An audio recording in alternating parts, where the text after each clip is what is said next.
Even as the climate changes, PG&E has to evaluate its territories for more harsh impacts of extreme weather. KTVU's Tom Vakar spoke to a different kind of meteorologist trying to predict what Mother Nature is doing when severe weather comes.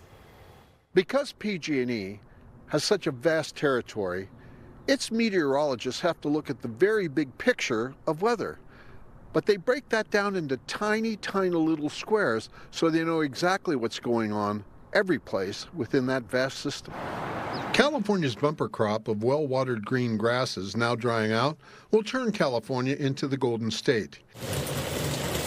Even before the wet season is over, PG&E's meteorology staff is already looking into where the worst wildfires are likely to spring up. The goal?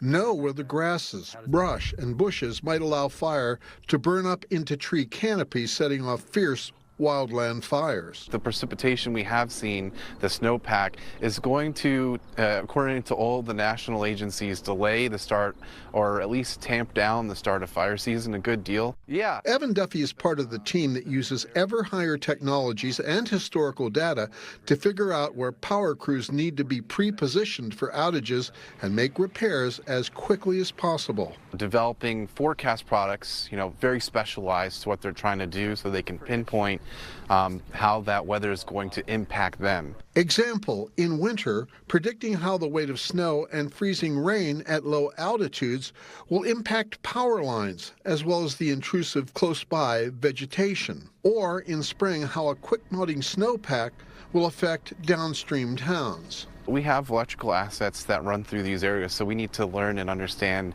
if the snow melt's going to accelerate, if there's going to be flooding, where that could be a problem for our utility. Or in summer and fall, what is most likely to burn in any given condition. So we need to understand what is happening to each type of fuel class in the state to have a real good picture of what the fire danger is. PG&E's 70,000 square mile territory is analyzed and forecast in 87,000 individual map grids.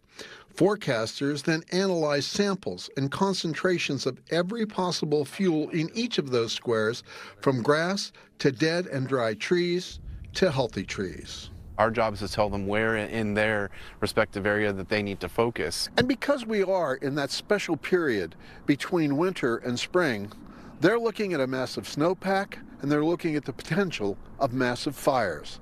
And that's the way it has to be right now. Tom Vakar, KTVU, Fox 2 News. All right, check out this.